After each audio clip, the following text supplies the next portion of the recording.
Bismillahirrahmanirrahim. Assalamualaikum warahmatullahi wabarakatuh. Alhamdulillah wassalatu wassalamu ala Rasulillah wa ala alihi wa sahbihi wa man walah. Wa ba'd. Kita bersyukur, berbahagia dan memuliakan, mengagungkan Allah Subhanahu wa taala yang kembali memberikan kesempatan pada kita untuk berkehidupan. Kita bersyukur di antara sekian orang yang hidup, kita masih diberikan kekuatan untuk beriman. Dan kita bersyukur di antara sekian hamba Allah yang beriman sampai hari ini, kita diberi kemampuan untuk membuktikan keimanan kita kepada Allah dengan banyak mengumpulkan dan mengoleksi amal saleh. Mudah-mudahan pertemuan kita di hari ini termasuk bagian dari amal saleh yang diridhai dan dicatat kebaikan oleh Allah Subhanahu wa taala. Penting untuk digarisbawahi bahwa tidak semua amal yang diduga baik itu Allah senangi atau juga Allah terima. Ada orang salat yang tidak Allah sukai padahal dia salat, bahkan terancam fawailul lil musallin. Ada orang salat yang terancam, dinilai enggak bagus. Alladzina hum an salatihim sahun, yang lalai dari motif salatnya. Alladzina hum yuraun, yang motivasi salatnya hanya untuk diketahui orang, dikenal orang soleh, orang baik, sehingga menganggap orang lain itu rendah, biasa-biasa, dia yang paling unggul. Allah nggak suka. Ada orang yang baca Quran, bagus baca Quran itu, pahalanya tinggi. Tapi ada orang-orang yang membaca Al-Quran sekedar menjadikan Quran alat pencarian dunianya. Ada orang yang sengaja memotong ayat, ini kata Al-Quran, ya, menggunakan dalil untuk kepentingan dunianya. Maka ada faminhum zalimul linafsih wa minhum muqtasid wa minhum sabiqun bil khairati biidznillah. Jadi jika perbuatan baik saja berpotensi bisa berubah, apalagi nilai bagi sebuah perbuatan yang buruk. Dan sekarang kita ada di satu waktu saat menghindari keburukan pahalanya bisa lebih tinggi dibandingkan mengerjakan kebaikan. Mengerjakan kebaikan dalam bahasa Quran disebut dengan amar ma'ruf, istilah mudahnya. Jadi amar ma'ruf.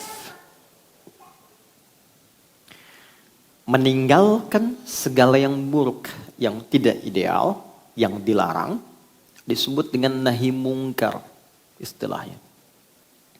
Nahi mungkar. Jadi kebaikan itu singkatnya cuma dua. Kalau bukan memperbanyak sesuatu yang baik, segala yang disepakati baik, ideal, dari ujung kepala sampai ujung kaki. Menatap yang baik-baik, bicara yang baik-baik, melangkahkan kaki ke tempat yang baik, berkreasi yang baik-baik. Itu amar ma'ruf. Atau menghindari lawannya, lawan baik buruk, lawan saleh salah. Jangan bicara yang salah, jangan menggunjing, jangan mencela, jangan menatap yang terlarang, jangan melangkah kepada yang tidak bermanfaat. Itu nahi mungkar. Kalau mampu memperbanyak dua hal ini, maka berwujudlah manusia yang ideal, manusia paripurna. Khairul insan. Kalau kompak sama-sama mewujudkan itu, kita belajar untuk kompak saling mengingatkan, menjadikan keluarga, kemudian menata kepada arah-arah yang baik, mengajak untuk berjamaah pada kebaikan, maka berubah dari pribadi, personal kepada komunal. Kelompok yang menyatu mengerjakan satu hal disebut dengan umat namanya. Kalau umatnya jadi baik, umat musyawarah, menghimpun teman-teman, saling berbagi, saling mengingatkan, saling mengajak kepada kebaikan, maka dia berubah dari kebaikan personal menjadi kebaikan komunal, jadi khairu ummah. Ya, Quran surah ketiga ayat ke-110, kuntum khaira ummah. Modalnya apa? Ini.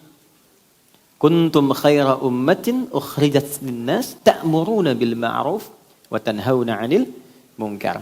Nah, pelan-pelan kita beraktivitas kan ada waktunya ya. Ya kan? Sehari akumulasi jadi pekan, pekan akumulasi jadi bulan, bulan akumulasi jadi apa? Tahun. Setahun berapa bulan? 12. Desain 12 bulan ini itu ketetapannya langsung dari Allah. Jadi manusia nggak bisa menambah atau mengurangi jika tidak terjadi keseimbangan dalam pembagian waktu. Maka turunlah Quran surah ke-9 ayat 36. Saya akan sangat lebih fokus di pertemuan kali ini karena waktu kita sedikit terbatas hari ini. Inna iddatash syuhuri 'indallahi 12 syahran fi kitabillah yauma khalaqas samawati wal arda minha arba'atun hurum. Desain pembagian waktu, kata Allah, sejak aku mencipta langit dan bumi, aku bagi setahun 12 bulan. Baik, nah dari 12 bulan ini yang paling menarik, diminta kita mengoptimalkan semua potensi kebaikan yang ada di dalam diri kita. Dari ujung kepala sampai ujung kaki. Bahkan nanti ada ayat-ayat lain mengeksplor kita, kalau engkau ingin sukses, optimalkan potensi itu. Ya, ikhtiar yang kuat, bangun tawakal kepada Allah yang tinggi. Fa'idha faraghta fanfad wa ila rabbika faraghab. Jadi kalau ikhtiar kita diimbangi tawakal, nanti satu, memutus kekecewaan karena tahu qadar. Mungkin Allah menetapkan jalan yang terbaik di balik ini semua. Ya kan? Ikhtiar yang maksimal mengoptimalkan kita sampai ke tujuan dengan cepat. Dan ini berkesesuaian dengan rumus fisika kan? Masih ingat di energi potensial rumusnya? MGH kan? M dikali G kemudian dikalikan dengan H kan? EP sama dengan M, massa dikalikan gravitasi, kalikan ketinggian, height. Kalau kita rubah masanya ke manusia, gravitasinya pijakan yang kuat untuk berikhtiar, heightnya hablum minallah, maka terjadi percepatan. Kalau kita pindahkan ke kinetik, rumusnya kan berubah, setengah M dikalikan V kuadrat kan? Kalau kita ganti ke EK, energi kinetik, setengah M, ya, dikalikan V kuadrat. Jadi semakin sedikit usahanya, tapi optimalisasinya tinggi, bergeraknya sedikit, hasilnya banyak, percepatannya nambah. Dan ingat, ini kecepatan bukan kelajuan. Kecepatan ada vektor, ada arahnya. Semua kita ini punya vektor ketika membuat aktivitas. Masih ingat nggak teman-teman? Sholat pertama kita yang ditunaikan tadi apa? Subuh kan? Subuh itu apa artinya?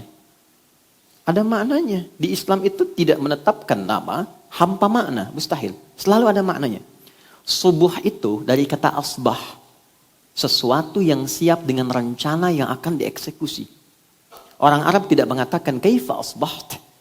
Bagaimana kabarmu di pagi ini? Kecuali menunjuk kesan begini. Hei, kabarmu bagaimana di pagi ini? Dan sudah punya rencana apa yang akan dilakukan di hari ini?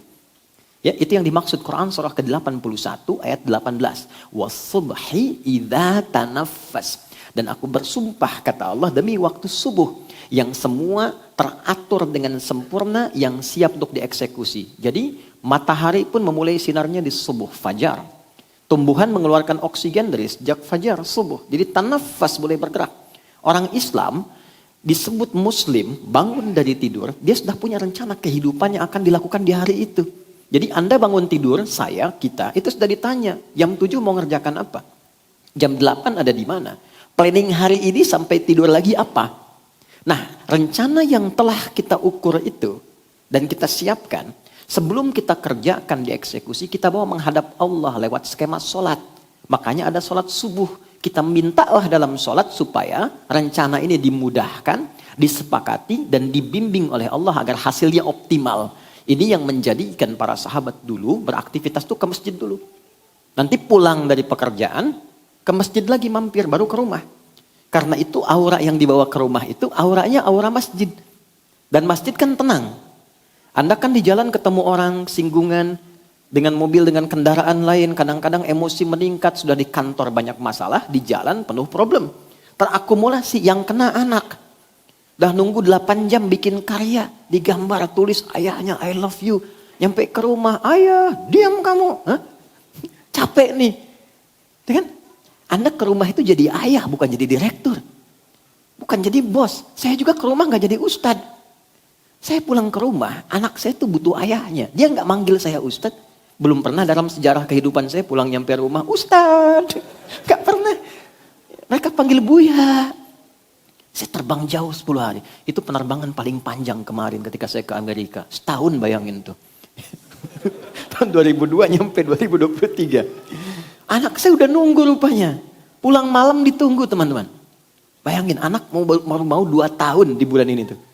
Anak yang keempat masih baru mau 2 tahun. Nunggu. Begitu saya nyampe rumah. Buya lari. Hei ada apa kabarnya? Buya bertanya-tanya. Saya bilang apa lagi nih? Tapi dia ingin ayahnya. Dia bikin ingin ustaz, dia bukan ingin ustaz. Ya kalau kita pulang main kuda-kudaan, tengah malam main kuda-kudaan, main mobil-mobilan. Subuh itulah subuh, sederhana tapi bermakna. Dari sekian sholat yang pernah kita tunaikan, apakah ada implementasi kehidupan yang pernah diterapkan? Ini poinnya teman-teman. Nah jadi dari 12 bulan itu, selalu ada desainnya. Selalu ada keteraturannya. Muslim itu teratur. Jadi Muslim itu jadi pribadi yang teratur. Pribadi yang cerdas. Pribadi yang tertata. Faiza faraghta fansab, terukur aktivitasnya. Selesai ini siapkan lagi, selesai ini siapkan lagi. Nah, pengingat saja, dari 12 bulan itu ada desain 4 bulan. Minha arba'atun hurum. Desain ini khusus untuk melatih kita pada amalan yang kedua nih, nahi mungkar. Untuk membentuk pribadi yang ideal. Ya. Kalau anak-anak nggak apa-apa. Ya, nggak ada masalah. Saya senang dengan anak-anak. Mereka punya bahasa dan energinya masing-masing. Yang problem yang bapak-bapak kekanak-kanakan. Nggak apa-apa. Balik sini. Jadi, 4 bulan ini desainnya nahi mungkar. Melatih pribadi kita untuk mampu mengendalikan diri dari ujung kepala sampai ujung kaki. Menekan potensi salah sehingga yang muncul soleh. Nah, 4 bulan ini ketika tiba di waktunya, maka pahala amalan ini bisa lebih tinggi daripada yang ini. Jadi Anda, saya, kita sholat misalnya di bulan ini ada pahala. Ya, value-nya itu 10 nilainya. Ya, kalau kita bicara akhirat namanya nilainya pahala ya, yang kita kenal ajrun, hasanah namanya. Nggak kelihatan sekarang. Nanti saat akan meninggal ditampakkan. Ya, jadi saat akan meninggal, kenapa ada orang saat akan meninggal senyum gitu kan? Ya kan? Dia bahagia, baca Quran, ditampakkan kebiasaan baiknya, ditampakkan ujungnya dan pahalanya. Ya. Nanti saat kembali ke akhirat, hakiki diberikan. Jadi ada ilmu yakin sekarang diberitahu, ainal yakin ditampakkan saat sakaratul maut, hakul yakin dialami saat berpulang. Ya. Jadi kalau ingin segera tampak ya nggak apa-apa, itu pilihan ya. Tapi kan sesuai ajal gitu ya. Nah ini 4 bulan ini, kalau kita kerjakan, saya sholat dapat pahala 10 kebaikan. Itu ada di Quran surah ke-6, Al-An'am ayat 160. Man jaa bil hasanati falahu asyru amthaliha. Siapa yang menunaikan perbuatan baik yang punya nilai pahala, dia dapat 10 poinnya. Sholat disebut hasanah di Quran. Termasuk hasanah. Quran surah ke-11, Hud ayat 114. Aqimis salata tarafain nahar wa zulafan minal lail innal hasanati yudhibnas sayyiat. Jadi kalau kita salat ada pahalanya. Pahala ini bekal saat pulang ke akhirat nanti. 10 itu begini. 1 keduanya 500 tahun. 2 ketiganya 500 tahun. 3 keempatnya 500 tahun. Demikian selanjutnya. Tapi kalau kita ada di satu di antara 4 bulan ini, maaf, lihat handphone. Mau lihat YouTube, ceramah. Tiba-tiba ada iklan yang nggak pantas. Algoritma itu berputar misalnya. Lalu Anda skip tuh, palingkan, ganti. Dengan niat menghindari maksiat. Itu pahalanya 2 kali lipat dibanding hari biasa. Kalikan 2. Jadi menghindari maksiat itu sesuatu yang salah. Bukan cuma menghindarkan kita pada keburukan. Itu ada nilai, dihargai, diapresiasi oleh Tuhan. Allah tuh menyayangi. Makanya di ayat Quran surah kedua, ayat 222, itu disebut sosok yang dicintai oleh Allah. Innallaha yuhibbut tawwabin. Allah itu senang pada orang-orang yang sering mengoreksi diri menghindari perbuatan maksiat. Mau melangkah nih, ada tempat yang salah, gak usah kesinilah, ke tempat lain saja. Nah itu ketika dia berpindah ada pahalanya. Ada orang bikin hoax, ya, bikin berita, terpancing untuk ikut, lalu Anda tahan misalnya, gak jadi, Anda tinggalkan, ada pahalanya. Dan pahala di waktu itu 2 kali lipat. Nah yang 4 bulan ini nanti dirinci dalam hadis, misalnya Sahih Muslim. Karya Imam Muslim. Nomor hadis 1679. Riwayat sahabatnya namanya Abu Bakrah. Dikenal dengan Nafi'. Saya baca cepat. Fokus teman-teman. Saya tidak bermaksud mengajari, hanya sharing atas apa yang disampaikan oleh Nabi dan beberapa ulama-ulama kita. Qala Rasulullah SAW. Nabi SAW pernah menyampaikan pesan mendalam. Inna zamana qad istadara kahayatih. Yauma khalaqas samawati wal ard. Kata Nabi, Allah itu sedang mencipta langit dan bumi, sudah mendesain waktu akan berputar begitu saja. Jadi sekarang siang nih, mau jam 11. Besok pun akan ketemu ke situ lagi. Pagi ketemu lagi, pagi. Malam ketemu lagi, malam. Jadi kalau kita nggak isi dengan baik, maka waktu hanya akan berputar begitu saja. Waktunya kan sama, begitu. Yang merubah kan suasananya. Suasana itu kan berdasar pada tindakan kita. Kitanya kreatif, terjadi perubahan. Zaman dulu tidak sama dengan sekarang. Kenapa keadaannya berubah? Bukan waktunya berubah. Kreativitas manusianya yang tidak sama. Sehingga melahirkan karya yang berbeda. Maka kalau Anda ingin menjadi pribadi, kata Nabi, yang sukses, yang baik, isi waktu dengan karya-karya yang gemilang. Punya persiapan. Waktu ini desainnya. Ini yang ingin dicapai. Goalnya apa? Kalau perlu sampai akhirat turunkan konsepnya. Jadi Islam itu nggak nanggung. Kalau pengen sukses, ambil yang paling tinggi. Sehingga effortnya lebih tinggi, nyangkutnya jelas. Kalau nggak sampai di atas, jelas. Mungkin di bawahnya sedikit. Ada mahasiswa, kalau dia berharap IPK-nya 4, maka kan usahanya akan lebih tinggi kan? Lebih kuat mencapai itu. Kalaupun nggak nyampe kan 3,9, 3,8. Kalau targetnya cuma 2,75, nyangkutnya di 2,5. Nah, kata Quran, kalau Anda bikin visi yang panjang. Quran surah ke-59 ayat 18. Ya ayyuhalladzina amanu taqullaha wal tanzur nafsum ma qaddamat lighad. Perhatikan baik-baik, ini indah sekali. Dan gak ditemukan dimanapun. Kalau Anda mau mapping, bikin planning kegiatan, kata Quran, turunkan semua dimensi kehidupannya. Oke, sekarang kita ada di dunia. Dan ini kita akan tinggalkan kan? Bahkan diumumkan loh, terdengar di telinga. Ya kan? Kalau si Fulan duluan pulang, kan diumumkannya telah meninggal dunia kan? Oke? Berarti ini akan ditinggalkan kan? Dan itu pasti sifatnya. Ya, sesuai dengan ajal namanya. Waktunya tiba, maka di situ kita akan berpulang. Dan gak bisa milih. Quran surah ke-7 ayat 34.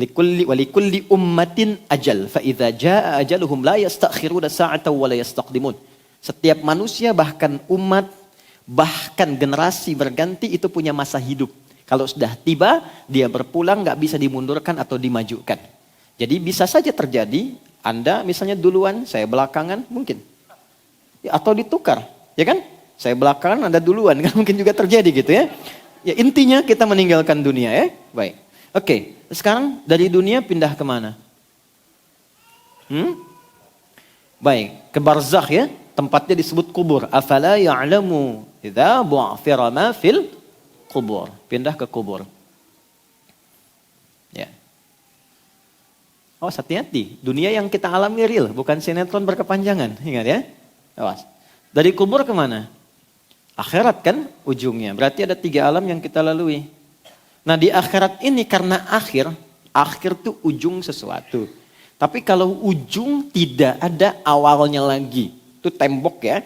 Kalau nggak ada setelah itu space lagi, murni akhir, itu tambah tak di ujungnya, namanya akhirat. Jelas? Maka ketika disebut akhirat, artinya ini ujung sesuatu. Ujung tempat kehidupan. Setelah ini nggak ada lagi yang lain. Dunia, meninggal, masih ada ini. Barzakh. Barzakh itu pemisah di antara dua. Bainahuma barzakhul la yabghiyan. Oke? Di barzakh tidak akan abadi. Bangkit. Ya kan? Kemudian pindah. Di sini yang abadi. Jadi kalau ada status di sini, itu akan selalu berganti. Makanya tiap hari bisa update status kan. Karena berubah. Ya, status sosial bisa berubah. Ya kan? Hari ini cukup, besok kaya. Besok kaya, selanjutnya bisa cukup. Hari ini punya jabatan, begitu purna, selesai. Berganti datang yang lain. Karena itu kehidupan di dunia disebut dengan khalifah. Dari kata khalafa, sesuatu yang saling menggantikan. Ayah selesai, datang anaknya. Anak selesai, datang cucunya. Jabatan selesai, gak ada yang abadi. Karena dibatasi, pasti akan ada yang menggantikan. Kaya juga begitu, selesai. Paling tidak sepakat di garis kematian, wafat. Oke? Baik. Dan nanti ada ilmunya sendiri nih. Pindah ke sini, bekalnya sudah berbeda. Karena itu meninggalkan ini, hukum alam, hukum tempat itu kan pindah tempat, pindah hukum kan? Oke, kita sekarang ada di Indonesia, mau ke Malaysia. Kalau sudah ke Malaysia yang dipakai hukum apa? Malaysia. Pindah tempat, pindah hukum. Dari Malaysia mau ke Amerika, hukum Malaysia berhenti, hukum Amerika yang berlaku. Jadi interdunia saja hukumnya berbeda. Sekarang kita mau meninggalkan dunia, pengen pakai hukum yang sama, mustahil. Karena itu semua barang-barang dunia itu selesai saat di dunia. Dibawa ke kubur aja nggak laku kok. Anda mau bawa di kubur pakai iPhone yang 14 yang baru, supaya bisa miss call. Teman di luar nggak bisa, tetap aja rusak habis. Pakaian ganti. Terus hukum dunia nggak berlaku. Sekarang punya rumah, berapa Anda punya rumah? Berapa meter paling luas? Berapa hektar punya taman? Kekuburan 2 kali sekian, selesai. Bukan berarti nggak boleh selama di dunia, silahkan. Tapi value-nya, naikkan value-nya supaya nanti memberikan nilai ke sini. Silahkan pakai hukum dunia di sini, gunakan value akhirat sehingga ketika pindah kita punya bekal. Puncaknya di sini. Cuman 2 pilihannya. Kalau bukan di tempat kenikmatan darun naim surga atau di tempat kenestapaan neraka. Cepat. Wal tanzur, kembali ke Quran surah ke-59 ayat 18. Wal tanzur nafsum ma qaddamat lighad, dan ayat ini dibuka dengan kata iman. Ya ayyuhalladzina amanu. Sedikit ya. Hai semua orang yang beriman. Tingkatkan takwamu kepada Allah dan kalian mesti punya visi hidup yang panjang. Jadi ternyata teman-teman, jadi orang yang muslim beriman itu adalah orang yang visioner. Di semua konsep kehidupan kita, even sekarang kita hidup di dunia, harus visioner. Ya, di antara visi itu jangan tanggung kata Allah, turunkan skemanya dari yang paling tinggi. Wal tanzur nafsum ma qaddamat li ghad. Ghad itu akhirat. Jadi kalau mau bikin kegiatan, kata Allah, ya ini bagus sekali desainnya dan tentu sempurna karena dari Allah. Turunkan dulu tempat yang terakhirnya, goal itu turunkan yang paling tingginya dulu. Kita kan terakhir di sini kan, insya Allah ya. Baik, insya Allah ya. Siapa yang mau ke surga? Alhamdulillah. Surga itu ada 8 tingkat, paling tinggi surga Firdaus. Siapa yang mau ke Firdaus? Nah, gitu ya. Jadi gini, kata Quran. Kalau pilih dan menempatkan sesuatu, tempatkan yang paling tinggi. Jadi kalau kita tempatkan di Firdaus, nyangkutnya kan jelas ya. Paling tidak surga standar kan. Yang nikmatnya juga sudah nikmat ya. Tapi kalau Anda katakan, ya yang penting masuk surga lah, gak usah tinggi-tinggi amat ya. Si amat aja gak tinggi bisa kan. Anda pilih yang biasa, tapi kalau gak nyampe situ, di mana nanti nunggunya? Ya kan? Oke, maka ini turunkan surga Firdaus. Nanti Firdaus amalannya apa? Beruntungnya, berbahagianya sebagai muslim, di Islam tuh lengkap semuanya. Petunjuknya lengkap. Tidak ada satupun aktivitas kecuali ada petunjuknya. Tidak ada satupun kejadian, pekerjaan, tempat kecuali ada petunjuknya. Silahkan Anda bandingkan dengan manapun. Ini menunjukkan kebenaran dalam Islam. Gak mungkin bisa memberikan petunjuk dengan tepat di setiap tempat aktivitas yang kita lalui, kecuali siapa? Yang mendesainnya. Kan ada fitrah kemanusiaan, hanya manusia yang bisa melakukan itu. Tapi kalau nggak bisa dikerjakan, berarti manusia lemah di situ. Harus ada yang lain yang mendesain itu. Allah telah menyiapkan segalanya buat dari Firdaus. Turunlah Quran surah ke-23. Ayat 1 sampai 9. Penghuni surga Firdaus itu apa saja? Dan yang dijelaskan bukan profesinya, tapi karakternya. Qad aflahal mu'minun. Alladzina hum fi salatihim khashi'un. Walladzina hum 'anil lagwi mu'ridhan. Walladzina hum lizzakati sa'ilun. Penghuni surga Firdaus itu ternyata pertama orang yang membangun hubungan baik dengan Allah. Anda pengen ke surga Firdaus, yang punya Allah, punya hubungan gak baik sama Allah, gimana mau masuk? Membangun hubungan baik dengan Allah, caranya disebut dengan sholat. Skemanya di sholat. Maka mulai sekarang, kita mesti mendalami ini, karena ini pangkal dari semua kebahagiaan dunia dan akhirat kita. Kemudian yang kedua apa? Contoh. Maaf ya, Anda mau jadi apapun silahkan. Pengusaha boleh. Pebisnis oke. Diplomat, birokrat, ilmuwan silahkan. Kan semua tidak menghalangi untuk punya hubungan baik dengan Allah kan? Sholat silahkan. Kemudian walladzina hum 'anil lagwi mu'ridun, pada yang tidak penting tinggalkan.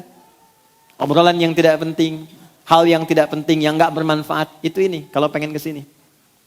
Turunkan sampai ke bawah. Nah, di antara latihannya lagi apa? Ini. Kalau ada latihannya nahi mungkar, meninggalkan yang tidak penting, yang tidak bermanfaat, tepat di 4 bulan ini, pahalanya 2 kali lipat. 4 bulan ini kata Nabi, maaf, talata mutawaliyat. Isi waktu dengan benar selama 12 bulan. Jangan ada waktu yang kosong yang sia-sia, pesan Nabi. Siapkan visi sampai ke akhirat yang paling tinggi, sukses dunia, alam kubur baik, akhirat tenang. Latihan 4 bulan utama. Talata mutawaliyat, 3 berurutan. Bulan ke-11, Dzulqa'dah. Bulan ke-12, Dzulhijjah. Makanya orang haji banyak mengoreksi diri. Ketiga, Al-Muharram, bulan pertama. Ingat, ada haram, ada muharram, ada al-muharram. Itu beda. Muharram itu perbuatannya. Mencuri, muharram. Hukumnya, haram. Waktu meninggalkan hal yang dilarang, al-muharram. Jelas? Oke. Satu lagi apa? Rajab. Wa Rajabun Mudhar, syahrun baina Jumada wa Sya'ban. Bulan Rajab yang letaknya di antara bulan 6 dan bulan 8, Jumada dan Sya'ban. Sekarang kita berada di bulan itu, di pertengahannya. Kita ada di Rajab. Jadi Rajab itu, maaf, bulan evaluasi. Bulan mengoreksi diri, bulan muhasabah. Dan Quran itu kalau ngajak muhasabah, itu jangan tunjuk orang dulu. Ternyata tidak keluar. Ke dalam dulu konsepnya. Ke dalam. Maka kita mulai koreksi ke dalam dengan turunnya Quran surah ke-66 ayat yang ke-6. Kita bahas dari sini pembahasan utama kita. Nanti baru masuk ke materi yang saya akan buatkan kurikulumnya sampai akhir tahun ini. Jadi insya Allah pembelajaran kita akan tersambung, berkelanjutan sampai dengan akhir tahun. Supaya Anda tahu kalau mau belajar di sini, dengan saya kajiannya apa gitu. Nanti saya akan berikan resumenya, supaya juga ada catatan yang bisa dibawa. Ya, selain nanti terdokumentasikan lewat video yang mungkin bisa diakses kembali. Baik, saya mulai teman-teman dengan Quran surah ke-66 ayat 6 dulu. Ini dasar pengantarnya hari ini, setelah itu masuk ke kurikulumnya. Alhamdulillah. Jazakallah khair. Gak apa-apa, sudah. Nah, ini aja. Oke. Quran surah 66 ayat yang ke-6. Sudah? Ya ayyuhalladzina amanu. Hai semua orang yang menyatakan telah beriman. Pelan-pelan ya. Kalau ada ayat Quran dibuka dengan kata ya di depannya. Disebutkan sebanyak 361 kali dalam Al-Quran. Artinya panggilan ini mencakup semua tanpa kecuali. Tak peduli sedang merasa lemah iman, futur, ataupun kuat iman. Ya, indikasinya iman itu begini standarnya. Lihat, bisa dicek di sholat. Ya, dari panggilannya saja. Subuh tadi jam berapa? 4:30 gampang ya. 4:35, oke kita ambil. 4:35. Ini nanti standar ngujinya ada di Quran surah ke-4 ayat 103, ditafsir di Quran surah ke-8 ayat ke-2. Ini cara ngujinya nih, cara ngukur iman sedang kuat, standar atau tinggi. Innas salata kanat 'alal mu'minina kitaban mawquta. Quran surah ke-4 di akhir ayat 103. Orang beriman itu pasti tahu waktu salat. Nah, nanti untuk ngecek imannya bagaimana? Quran surah 8 ayat 2. Innamal mu'minuna alladzina idza dzukirallahu wajilat qulubuhum. Insan beriman itu untuk mengecek ada sinyal iman atau tidak, kata Allah akan disebutkan nama Allah. Nanti ada konfirmasi di imannya, getaran. Nah, karena itu disebutkanlah dalam sehari nama Allah diperdengarkan ke telinga. Bahasa Arab telinga itu udhun. Jamaknya disebut adzan. Adzan itu dari kata udhun, artinya telinga. Kenapa adzan disebut adzan? Karena diperdengarkan langsung lafaz Allah pada orang-orang yang masih memiliki pendengaran, punya telinga. 5 kali dalam sehari untuk ngecek iman. Karena nanti ada yang paginya beriman, sorenya sudah lemah. Allahu Akbar, Allahu Akbar. Tuh. Jelaskan ya? Mas Cuping kalau lagi adzan kan, Allahu Akbar, Allahu Akbar. Tuh. Nanti kalau ada iman, getaran tuh ada. Terkonfirmasi, ya Allah sudah adzan. Nah, pernah dengar itu gak? Ya, adzan subuh 4.35. Allahu Akbar, Allahu Akbar. Bangun kita. Ya Allah, sudah adzan. Nah, itu punya iman, kualitasnya standar. Iman standar. Ya, pas dipanggil, pas respon. Ya kan? Anda kerja jam 7, datang ke kantor jam 7, standar kan? Tapi ada orang yang 4.35, jam 4 itu sudah bangun, menjemput dan menunggu panggilan itu. Ya. Itu konfirmasi iman. Ya. Sebaliknya, jam 4 dipanggil, 4.35, baru sadar 5.34. Tuh. Atau bahkan gak ada respon, tapi penolakan. Allahu Akbar, Allahu Akbar. Suara apa sih ini? Kecilin toanya, kan? Nah, ini menunjukkan iman bermasalah. Jelas? Dan kita doakan. Begitu responnya. Quran mengajak mendoakan loh. Bukan mencela loh. Saya mencari ayat dari Al-Fatihah sampai An-Nas. Yang menunjukkan celaan. Gak saya temukan. Responnya indah. Nih ya. Fir'aun tuh. Fir'aunnya. Kebayang gak? Fir'aunnya. Hobi bunuh orang. Ngaku Tuhan. Tindakan zalim dan sebagainya. Tetap kalimatnya indah. Quran surah 20 ayat 43 sampai 44. Idhaba ila fir'auna innahu tagha faqula lahu qawlan layyina la'allahu yatadhakkar aw yakhsha. Musa dan Harun pergilah kepada Firaun. Firaun itu bukan orangnya, tapi jabatan yang melekat kepadanya.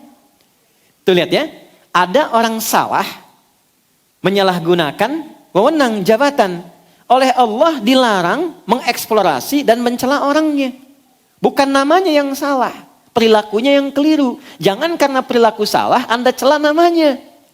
Karena boleh jadi ada orang dengan nama yang sama tidak berbuat demikian. Dan nama Fir'aun gak pernah diungkap di Quran. Siapa sesungguhnya? Jabatannya saja Faraoh. Bahasa Arabnya Fir'aun. Ya kan? Memberikan kesan bahwa di kemudian hari akan ditemukan potensi-potensi penyimpangan dari jabatan. Kalau ada yang demikian, engkau datang ingatkan. Bukan untuk menurunkan. Tapi mengingatkan supaya jabatan dikembalikan kepada relnya yang benar. Dan dengan apa? Qaulan layyina. Dengan yang lembut. Sentuh hatinya kata Allah. Ya, sentuhlah ia tepat di hatinya. Maka ia akan jadi milikmu untuk. Ya minimal dia sadar kata Allah itu. Sadar dia mengerti. Ya, balik sini. Nah ini iman standar, iman kuat, iman bagus. Salat. Balik teman-teman, kembalikan. Fokus baik-baik. Nah, di bulan Rajab ini bukan hanya sekedar sholatnya yang penting. Tapi evaluasi dirinya dimulai dari apa? Dari panggilan iman. Ya ayyuhalladzina amanu. Hai semua yang punya iman. Mungkin saat diseru ini, bahkan di antara kita semua. Dan tidak perlu saling mengecilkan. Mungkin ukuran sholatnya ada yang dari awal bangun. Ada yang nunggu azan. Ada yang sedang lemah iman. Ketika mau sholat, ketika tidak. Sayangnya Allah kepada kita. Allah gak bedakan di bulan ini. Panggil semua. Aku gak peduli engkau memvonis dirimu lemah iman. Datang padaku, aku kuatkan imanmu. Aku gak peduli engkau banyak maksiat. Datang taubat, aku cintai engkau. Itu jelas loh ayatnya, hadisnya. Maka dimulai dari apa? Semua yang punya iman. Qu anfusakum wa ahlikum nara. Perbaiki diri dan keluargamu. Diri plus keluarga. Jadi bulan ini adalah bulan evaluasi, bulan duduk bersama, bulan untuk mengoreksi diri, introspeksi, dan bulan untuk mendudukkan keluarga menjadi keluarga yang ideal dan baik. Pertanyaan saya, pernah nggak duduk bersama keluarga untuk sama-sama saling menilai, mengoreksi, meluruskan, membangun visi yang baik lagi? Nah ini momentumnya. Tolong tunjukkan pada saya, di buku mana Anda temukan, memberikan kesempatan waktu yang rinci, detil dengan petunjuknya, membagi waktu yang menerangkan kita menjadi pribadi baik, plus juga membawa keluarga pada kebaikan. Tunjukkan pada saya. Anda nggak akan temukan. Yang ada cuma konsep yang pandangan parsial sifatnya. Belum tentu bagi si B baik, bagi si A mungkin. Tapi Allah membawa kita pada suasana yang indah. Hei, kamu mungkin sebagai pribadi unggul, coba lihat keluargamu. Kamu mungkin champion di perusahaan, di rumah gak ada kebahagiaan. Atau mungkin di rumah bahagia, tapi di masalah selalu muncul. Di pekerjaan, di kehidupan sosial, pada pribadi. Mungkin yang salah bukan orang, yang salah mungkin dirimu sendiri yang belum kau koreksi. Ketika Anda berdiri dan ada orang lain lewat, dia tidak menyapa. Yang salah bukan dia yang tidak menyapa. Yang salah Anda yang menyimpulkan dia sombong. Boleh jadi dia sedang buru-buru, dia sedang sakit gigi gak bisa nyapa. Kan demikian. Tapi karena kesimpulannya yang hadir dari pribadinya bahwa dia tidak menyapa, dia sombong, jadilah kemudian bahan-bahan perselisihan. Maka coba dudukkan dirimu, kata Allah. Dan ajak keluargamu.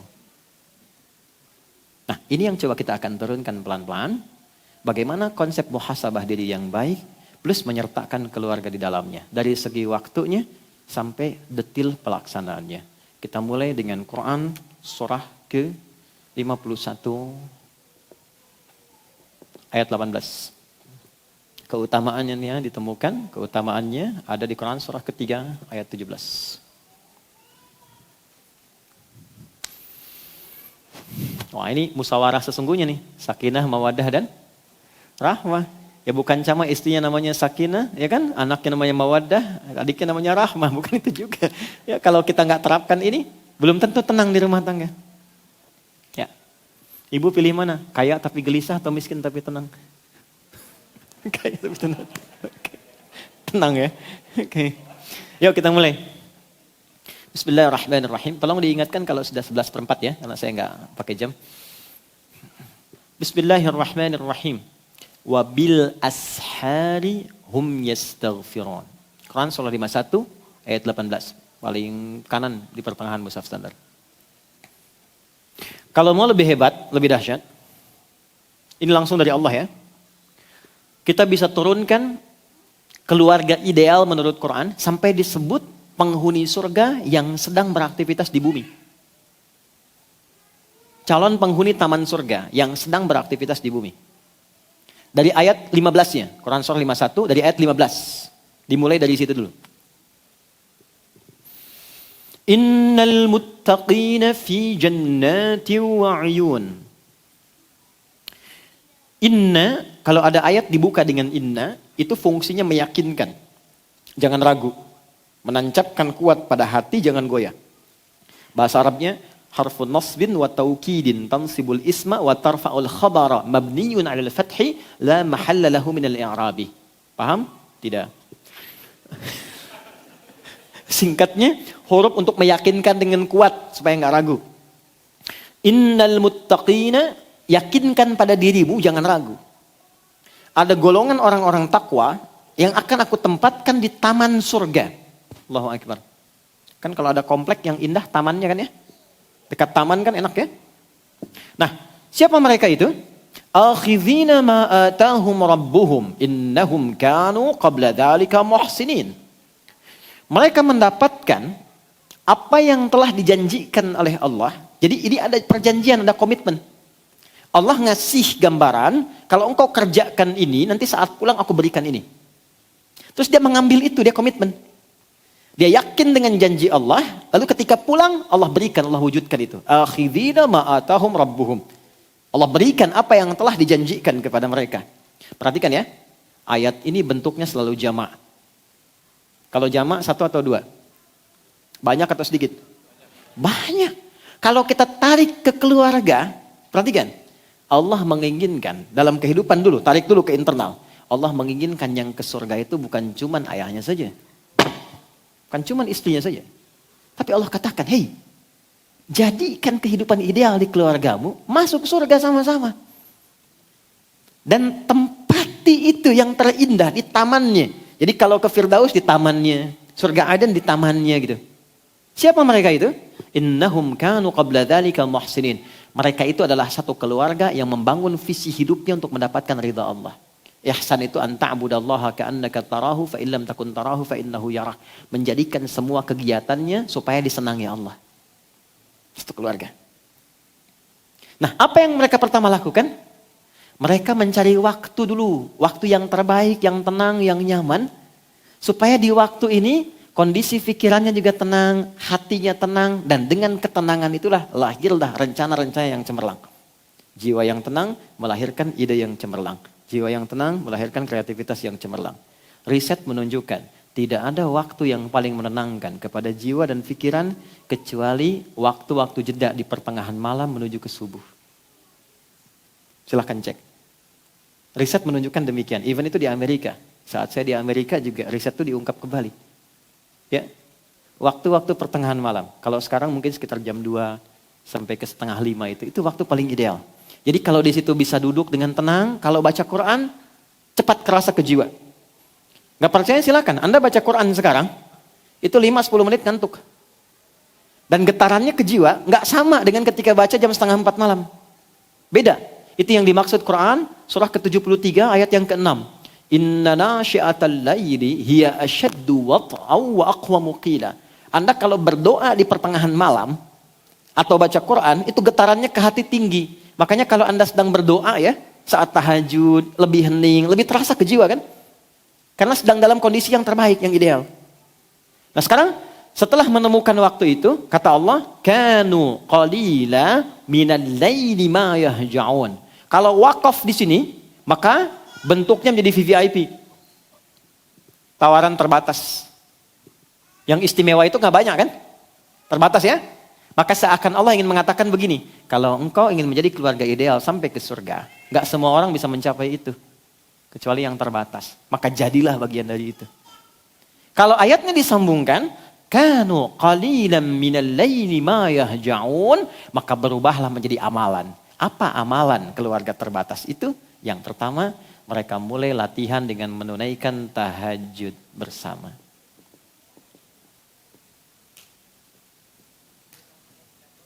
Quran surah ke-51 ayat 15 sampai ayat 18. Sekarang saya masih di ayat ke-17.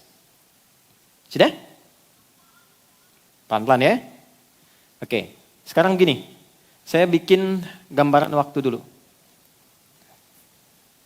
Pelan-pelan. Ya, teman-teman kita langsung praktek ya.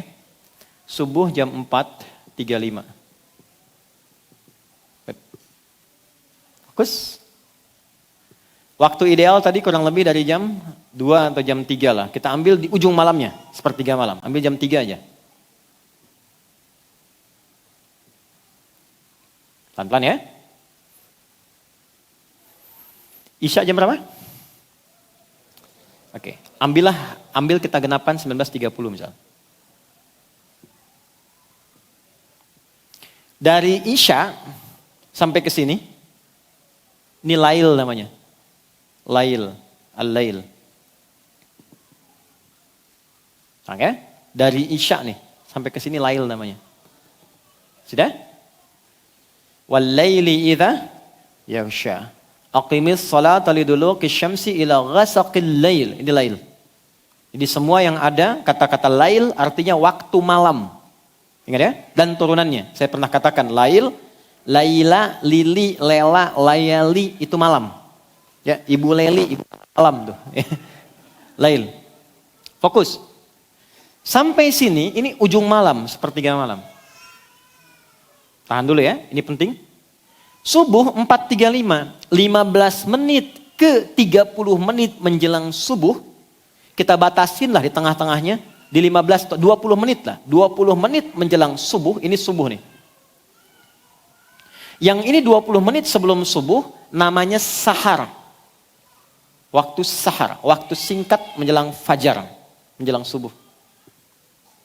Saya ulang ya. Dari Isya ke sini, lail. Dari sini ke sini, baik. Ini masih ujung malam, sepertiga malam akhir. 20 menit sebelum subuh namanya apa? Sahar. Perhatikan baik-baik desain Quran yang sangat indah. Kalau Anda ingin jadi keluarga ideal, kata Allah, bangun malam dulu, siapkan sebelumnya. Di tahajud itu, bangun setelah istirahat. Kompak istirahat dulu. Baru bangun malamnya. Dari kata hajada, hajada itu, jim dal, kegiatan yang dilakukan malam hari setelah tidur dulu. Kalau nggak tidur, begadang, malam misalnya langsung sholat, itu nggak disifati tahajud. Namanya qiyamul lail. Nama umum, qiyamul lail. Tapi kalau Anda istirahat dulu, bangun malamnya, berusaha untuk bangun. Bangun malam saja hajada. Berusaha sungguh-sungguh untuk bangun, tambah tak di depannya. Tak. Kalau nggak mudah bangunnya, sampai Anda mesti berusaha optimal, tambah tasydid sebelum huruf akhirnya. Tahajjud, sifatnya disebut tahajud. Quran surah ke-17, ayat 79. Wa minal laili fatahajjad. Dan dari sebagian malam nih berusahalah keras untuk bisa bangun. Kenapa pakai ta dan tasydid? Karena memang gak mudah untuk bangun. Makanya kan mau bangun jam 3 alarmnya 3 kali kan. Jam 2, 2:15, jam 2:30. Iya kan? Alarm pertama untuk mematikan alarm kedua kan. Alarm kedua bersiap-siap alarm ketiga. Alarm ketiga baru sadar begini, tek begitu jam 5 kan.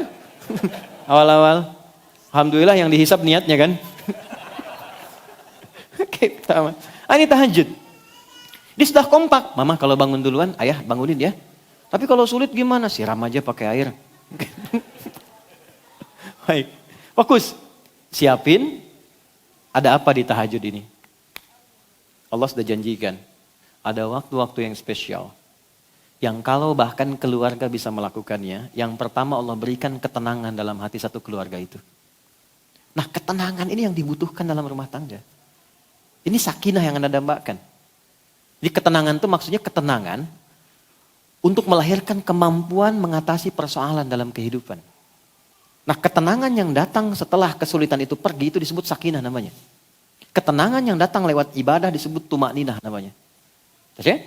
Nah kita butuh sakinah untuk mengolah semua persoalan supaya mudah diatasi. Karena kadang-kadang ketika Anda punya masalah dan berdoa, kadang Allah nggak langsung kasih solusi. Tapi bentuk yang kedua, Allah kuatkan hati Anda sehingga mampu mengatasi persoalan itu. Itu yang mahal. Masalahnya nggak langsung selesai. Tapi Anda tuh bisa sabar menjalani itu. Terus kan meningkat kemampuannya. Sehingga dengan itu ketika mampu melewati tantangan yang ini, di depan ada tantangan baru, Anda sudah punya energi lebih besar untuk menghadapinya. Itu yang mahal. Nah ini kalau kompak dihasilkan sejak awal, maka ketika bangun yang pertama diberikan ketenangan. Apa rumus hadisnya? Prakteknya sholat tahajud itu bisa berjamaah untuk berlatih. Kita temukan Quran di hadis ya, hadis dulu. Hadisnya diriwayatkan oleh Imam Abu Daud di kitab Sunan Abu Daud. Nama aslinya Abu Daud ini aslinya Sulaiman dari Sijistan, dikenal dengan Sulaiman As-Sijistani. Beliau itu punya kemampuan hafal hadis luar biasa sampai kalau disebutkan cepat jawab. Ini sahih, ini dhaif, ini asalnya begini, ini sanadnya begini. Lunak lisannya terhadap hadis. Ada nabi yang melunakkan besi disebut Nabi Daud, maka ada orang komen di masa itu kalau ada Nabi Daud yang melunakkan besi, maka ini lisannya mampu melunakkan hadis dengan mudah. Maka dikenallah dengan Imam Abu Daud. Ada juga yang mengaitkan kepada keturunan. Nama aslinya Sulaiman As-Sijistani. Menulis kitab namanya Sunan. Sunan itu kitab hadis yang disusun berdasarkan urutan fikih. Jadi kalau Anda ingin tahu cara sholat, cara wudhu yang benar, nyambungnya jangan ke Al-Bukhari dulu. Buka kitab Sunan. Jelas ya? Misal pengen tahu caranya turun dari i'tidal, mau sujud nih, lutut dulu atau telapak tangan dulu. Anda kalau buka di Al-Bukhari, sampai kiamat kurang 2 hari nggak akan ditemukan. Karena memang nggak ada. Adanya di kitab ini. Ini bukan masalah sahih dhaifnya. Nomor hadis 1367, saya cepat. Rawinya Ibnu Abbas radhiyallahu taala anhuma. Qala kana an-nabiy sallallahu alaihi wasallam idza istayqadha min nawmihi fajalasa famasaha bi yadihi min athari nawmihi faqara khawatim surah Ali Imran fadhahaba ila shinn mu'allaqa fatawadda. Adalah kebiasaan Nabi sallallahu alaihi wasallam. Seorang nabi ahli surga dekat dengan Allah dijamin surganya, turun surah satu surah Al-Kautsar sebelum wafatnya. Dengan semua itu masih mau menunaikan tahajud jadi kebiasaan. Ada orang, bukan di sini, bukan nabi, bukan rasul, surga belum jelas, nggak ada pujian dari Quran, belum juga jelas ada jaminan surga untuknya. Cita-cita masuk surga Firdaus pengen bersama nabi. Tapi untuk sekedar sholat fardu masih tertinggal. Bukan di sini ya, di luar gitu ya. Nah, itu yang kita doakan, kita bawa. Nah, sekarang kebiasaannya apa? Kalau bangun beliau duduk dulu. Nah, bangun untuk tahajud, jangan bangun langsung baca doa. Sadar dulu. Islam itu logis sekali, ya. Jadi bangun itu pasti ada suasana ngantuknya. Ini bukan bangun alhamdulillah. Bangun jam 6. Sadar dulu. Nah, lalu hilangkan bekas ngantuk dengan tangan yang diduga bersih. Kalau belum bersih, cuci dulu. Baru hilangkan bekas ngantuk. Karena nanti ada hadis lain, kalau engkau bangun dari tidur, maka cucilah dulu tanganmu karena engkau tidak tahu kemana dia berkelana saat tidur. Ya? Nah, itu terjemahan kurang lebih. Maka hilangkan bekas ngantuk. Setelah itu, untuk menguatkan baca akhir surah Ali Imran. Ayat 190 sampai 200. Nanti lain waktu kita belajar tentang ini. Baru baca Alhamdulillahilladzi ahyana ba'dama amatana wa ilaihin nusyur. Maka beliau pergi ke tempat tertutup untuk berwudu. Kalau ada hadas yang besar, misalnya antara suami istri, maka mandi terlebih dahulu. Kemudian apa kata Ibnu Abbas? Beliau pergi ke musalla, tempat sholatnya, lalu aku mengikuti di belakangnya. Ibnu Abbas waktu itu usianya belum baligh. Anak ini baru sekitar 4-5 tahun usianya. Tapi sejak kecil didekatkan dengan Nabi. Jadi kayak gini Bu, Pak. Kalau sedang taklim teman-teman diajak. Jadi kenalnya sama Rasulullah. Dan apa yang didekatkan itu yang ditokohkan. Anak-anak kan begitu kan? Didekatkan ke Tayo, dia tahu Tayo kan? Tayo, Robokarpoli, Embers, ya, dan sebagainya. Tapi kalau didekatkan dengan sosok-sosok ideal misalnya. Kenalkan, ini loh ahli Quran, ini begini. Nanti tertanam di benaknya, pengen seperti itu. Ibnu Abbas dulu begitu. Jadi hadis tentang bangun tidur diriwayatkan oleh anak kecil usia kurang lebih 4-5 tahun. Lalu ngikut Nabi di belakang, sholat di belakang Nabi. Nabi sholat, ikut di belakang. Karena tahu ada anak kecil di belakang, fikih. Anak yang belum balik, yang belum bisa mengontrol dirinya, kalau ada sesuatu yang diduga bermasalah, maka jangan tinggalkan di belakang. Dekatkan samping orang dewasanya. Maka dibuatlah baris sejajar. Gitu. Gitu ya. Itu sampai sebegitu detailnya tuh di Quran. Ya, di hadis Nabi contohkan. Jadi dari sini kita banyak belajar tuh. Nanti boleh saf bersamaan sejajar kalau makmumnya satu. Kalau imam kan jelas satu ya. Baik ya, makmumnya satu boleh sejajar. Nanti kita belajar. Tapi hadis ini sekaligus menunjukkan kebolehan sholat malam berjamaah. Jelas ya? Ibnu Abbas itu siapa? Keponakan Nabi. Ini latihan di keluarga. Dan pernah ada sahabat-sahabat juga, Al-Bukhari nomor hadis 2010. Ya, sampai dengan 2012. Sampai dari Aisyah, radhiyallahu ta'ala anha, Sayyidah Aisyah, sampai ke hadisnya Umar bin Khattab. Ada beberapa sahabat datang ke Nabi SAW. Pengen tahu cara sholat malamnya Nabi. Maka bertanya, bagaimana sholat malamnya Nabi? Kata Sayyidah Aisyah, La tas'al an husnihinna wa tulihinna. Yusalli arba'an, thumma yusalli thalathan. Aduh jangan tanya deh, panjang dan bagusnya. Indah sholatnya Nabi. Kalau dengan saya, biasanya 11 rakaat, 4-4-3. Di tempatnya Sayyidah Maimunah, 11 rakaat, 2-2-2-2-2, ujungnya 1. Nanti kadang lebih daripada itu. Nabi melatih yang standar. Penasaran orang-orang ini. Abdullah bin Mas'ud radhiyallahu ta'ala anhu. Ubay bin Ka'ab radhiyallahu ta'ala anhu. Dan beberapa yang lain. Besoknya, ketika tidak dengan di rumahnya, mengikuti Nabi malamnya ikut tahajud di belakang Nabi. Benar kata Sayyidah Aisyah. Rakaat pertamanya 100 ayat Al-Baqarah. Dikira akan ruku, ternyata tidak. Disempurnakan Al-Baqarah 286. Dikira akan ruku, udah siap-siap, nyambung Ali Imran. Rakaat pertama. Dikira akan ruku, nyambung An-Nisa sampai ayat 176, 5 juz 4 halaman. Baru habis An-Nisa, ruku, Allahu Akbar. Besoknya gak ikutan lagi tuh. Tapi ini menunjukkan kebolehan sholat berjamaah, tahajud untuk melatih diri, mendapatkan kekhusyuan, mendapatkan bacaan yang menenangkan. Nah, saya mau katakan nanti kalau ada yang tanya, apa dalilnya tahajud berjamaah? Anda sampaikan, hadis riwayat fulan, nomor sekian, oh sekian. Ayatnya Quran surat sekian, surat sekian. Tahu dari mana? Udah tanya Ustaz Adi. Ada dalilnya ya? Jadi nggak semua kita tempatkan, nggak ada dalil, nggak ada contoh, nggak dikerjakan. Tidak, ada skemanya. Nah nanti kalau sudah siap, bangun, ambil wudhu, usahakan di rumah. Tapi ini rahasia ya, di antara kita saja, kasih hari ini. Kalau bisa, bikin mihrab. Oke? Bikin apa? Mihrab. Dan gak harus mewah, gak harus luas. Saya waktu pertama pulang dari Tripoli, kontrak, petakan, ada 3 petak. Satunya kami siapkan mihrab. Sehamparan sejadah aja. Mihrab itu tempat yang disebut dalam Al-Quran. Yang mempercepat terkabulnya doa, please mendatangkan rizki yang melimpah. Itu ada di Quran surah ketiga Ali Imran ayat 37.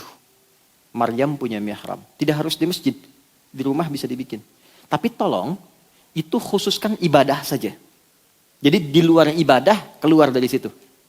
Termasuk bikin status ya. Masuk situ ceklik, maaf ya sedang di mihrab, jangan ganggu.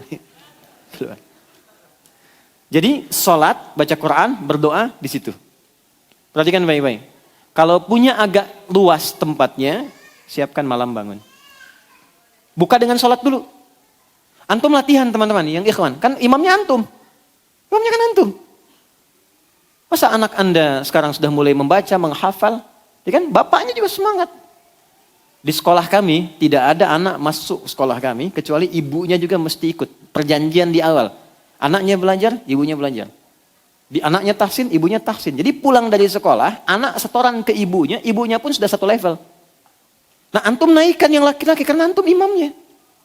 Gak apa-apa, mulai dari yang rendah, jangan panjang-panjang dulu. Yang disukai justru kata Quran, faqra'u ma tayassara minal Quran. Yang ringan dulu, yang penting nyaman tahajudnya. Antum hari ini wajahnya very very cool gitu kan? Ya, cari yang cool-cool dulu. Qul huwallah, qul a'udzu birabbil falaq, qul a'udzu birabbin nas. Enggak apa-apa, enggak apa-apa. Ya. Sampai anak merasa di belakang, "Pah, naikin dong." Oh, besok ad-duha, besok lagi al-insyirah. Kalau bisa sambil dibacain tuh nanti. Jadi sebelum tidur bacain sebelum tidur. Ini surat ini berkisah tentang ini. Ceritain, yang pendek aja dulu. Nanti malamnya dibaca. Jadi anak itu mendapatkan bacaan plus maknanya. Nah, setelah mendapatkan ketenangan, maaf ya, jangan ngambil yang ideal dulu, 11 misalnya. Capean nanti. 3 rakaat aja dulu. Dan bangunnya, gak usah terlalu jauh ke subuh. Kalau subuh 4.35, mulai sholat tuh jam 4 aja dulu. Nanti berhenti di jam 4 misalnya, lewat 20. Ya, ada 15 menit tersisa. Supaya nggak terlalu jauh dengan subuh. Bangun jam 2, sholat jam 3, tidur lagi setengah 4, bangun jam 6. Nggak ideal. Pepetin dulu ke subuh. Jurusnya tuh pepetin ke subuh. Supaya saat bangun, nggak terlalu jauh ke subuh jaraknya. Begitu sudah mendapatkan kenikmatan dalam sholat, jiwanya tenang. Ini yang saya maksudkan. Kita cepat, masuklah ke sini sahar. Apa yang dikerjakan di sahar ini? Yuk baca ayatnya, ayat 18. Quran surah 51, ayat 18. Wabil ashari hum yastaghfirun. Ada ayatnya? Oke ya, Quran surah 51 ayat 18. Wabil ashari hum yastaghfirun. Dan ketika masuk di waktu sahar, hum itu artinya mereka. Kalau mereka banyak kan? Kita bawa ke keluarga definisinya. Dan ketika masuk waktu sahar, keluarga itu kompak yastaghfirun, mengoreksi diri, bermuhasabah, bermohon kebaikan kepada Allah. Caranya bagaimana? Tuh. Pak, maaf teman-teman, agak hening sebentar. Karena nggak mudah ini, butuh ketenangan, kesungguhan, ketulusan. Setiap personalnya membuka diri. Suami, istri, anak-anak, siapa duduk? Mulai dari ayahnya. Ma, mohon maaf selama ini mungkin belum menjadi ayah yang baik. Tidak seperti mungkin yang penuh kau harapkan. Anak-anak, papa mohon maaf. Mungkin dibalik kesibukan belum membersamai. Banyak hal-hal yang kalian inginkan belum papa penuhi. Belum mampu membuat kalian dekat dengan Allah secara baik. Setelah itu, alihkan kepada Allah. Ya Allah, ampuni saya ya Allah. Mohon jadikan ringan hisab keluargaku. Dan jangan jadikan ya Allah, maksiat yang aku kerjakan menular kepada keluargaku. Ampuni aku yang mungkin karena salahku istriku banyak berbuat maksiat. Ampuni yang mungkin karena salahku anak-anak jauh ya Allah. Anak-anakku jauh darimu. Mintakan ampunan kepada Allah dalam suasana waktu itu. Demi Allah beda dengan sekarang. Di waktu itu ketika Anda ucapkan demikian terbuka kepada keluarga. Dan mohon petunjuk kepada Allah. Datanglah sakinah di situ. Dan pada saat yang bersamaan datang rahmat. Lalu istri menyusul. Pak, mama juga minta maaf. Selama ini banyak berbuat salah. Banyak berbuat hal yang tidak penting dalam hidup. Anak-anak mama mohon maaf. Yang paling indah itu ketika anak Anda mengatakan. Bahkan sekecil Pak. Mohon maafkan Anda selama ini kurang baik sama mama dan papa. Kurang rajin sholatnya, kurang banyak doanya. Demi Allah, ketika semuanya sudah berkata lalu duduk mengatakan, ya Allah ampuni kami ya Allah. Ampuni kami ya Allah. Sayangi kami ya Allah, astagfirullah, astagfirullah. Duduk semua. Enggak ada di waktu itu kecuali malaikat, hadis sahihnya mencatat dan mengatakan, setiap yang kamu mohonkan, jika engkau minta ampun, Allah langsung ampuni. Hadis qudsi. Ghafartulak, aku ampuni semua dosamu, engkau minta, aku jawab semua doamu. Anda bisa kerjakan ini semalam aja. Enggak percaya malam ini kerjakan. Lihat hasilnya setelah itu. Bedakan rasanya, rasakan bedanya, pasti akan terasa bedanya. Dan ini bukan teori, ini perintah. Anjuran. Anda nggak percaya silakan. Anda membiasakan begitu setiap menjelang subuh, tenang keluarga. Terbuka semua. Walaupun mungkin awal-awalnya seperti canda. Mama mohon maaf ya Pak, banyak salahnya. Emang ya. Ini awal-awal, tapi setelah itu suasananya kan lebih enak. Lebih enak gitu. Nah di situ nanti lebih enak dengan anak-anak nyaman. Dengan orang tua juga hubungan baik gitu. Semuanya cair. Ambil sedikit aja semak. Walaupun cuma 5 menit. Coba lihat setelah itu apa yang terjadi. Ini pahalanya. Bukan hanya tinggi. Nanti di surga. Ditempatkan di tempat yang terbaik. Dan itu senilai dengan orang yang sholatnya khusyuk. Senilai dengan orang sedekah. Senilai dengan orang sabar. Di ayat Quran surah 3 ayat 17. As-sabirina, was-sadiqina, wal-qanitina, wal-munsiqina, wal-mustaghfirina bil-ashar. Orang yang rajin istighfar di waktu sahar itu, Allah kuatkan dirinya setara dengan orang sabar. Nanti kalau ada kesalahan di rumah, anak salah, nggak cepat dimarahin. Karena tadi sering koreksi, diterima itu. Suami salah, nggak diekspor. Ya. Kenapa papa begini? Emang kenapa? Tuh. Enggak, salah. Oh iya, ya Allah. Bimbing suami saya. Ya Allah, bimbing istri saya. Sama, ketemu. Gelombangnya sama. Wal qanitina, ke salat lebih khusyuk. Wal munfiqina, rizkinya lancar karena saling mendukung. Suaminya mau berangkat, istri SMS, "Papa, semangat ya, tenang, doa mama senantiasa mengiringimu." Nah. Anaknya kirim WA, "Pa, jangan cari yang haram ya." Tuh. Aku bisa kuat gak makan sehari, puasa gak apa-apa, tapi aku gak tahan panasnya neraka walau sedetik. WA dari anak bungsu tuh, nyampe ke Anda. Mau jawab apa? Hari pertama di sekolah TK, di PAUD, di anak-anak kita. Itu ayahnya diminta ngantar. Ibunya. Nanti ayahnya pergi, ada yang tentara pakai seragam tentara. Ada yang macam-macam pakai. Itu anaknya mengatakan depan ayahnya. "Pa, semangat ya. Jangan cari yang haram ya. Biar aku belajarnya dan cepat bisa hafal Quran dan belajarnya lancar di sini." Anda pulang depan anak. Nggak ada yang nggak menangis. Turun, dia peluk anaknya, dicium. Dan berhasil. Dan ayahnya pulang mendapatkan anaknya sudah murojaah Quran. Hilang penatnya. Malamnya bangun. Nah, saya kira ini momentumnya Rajab. Dan kalau Anda nggak kerjakan bulan ini tinggal setengah bulan lagi. Kalau Anda nggak coba sekali saja, Anda tunggu bulan depan. Nggak ada momennya, bukan Rajab lagi. Kalau Anda bisa kerjakan sekarang, bisa optimalkan, maka kemuliaan di bulan ini, latihannya kita bisa optimal. Nggak ada waktu yang tidak bermanfaat. Setelah itu apa? Kita bawa latihan lewat sholat. Karena itulah perintah menerima sholat adanya di bulan Rajab. Dalam peristiwa Isra dan Mi'raj. Pas waktunya. Oke. Jadi saya kira ini pengantarnya. Nanti kurikulumnya tentang sholat. Karena sholat bukan sekadar di Rajab. Tapi sholat di setiap waktu. Nah, informasi untuk teman-teman kita semua.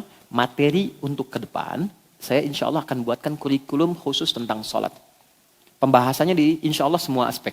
Dari bacaan, gerakan, dari mulai nama, kenapa namanya ini, kenapa gerakannya begini, kenapa tangannya di sini, kenapa nggak begini, kenapa rukunya lurus, apa maknanya Allahu Akbar, kenapa nggak baca Allahu Rahman. Kita akan belajar pelan-pelan ya sampai ke ujungnya. Saya buat kurikulum setahun dulu, karena materi ini untuk 3 tahun. Ya, satu persatu sampai dengan ke ujungnya. Jelas insya Allah? Paham ya? Rajab bukan sekedar bulan yang kita duduk, tenang, alhamdulillah kita kumpul, bikin ta'lim, peringatan Isra Mi'raj, semangat kembali sholat, lebih daripada itu. Rajab bisa jadi bulan introspeksi, bisa jadi bulan untuk keluarga, tapi Rajab adalah bulan menata diri sehingga menjadi pribadi yang lebih baik dan keluarga yang ideal ke depan.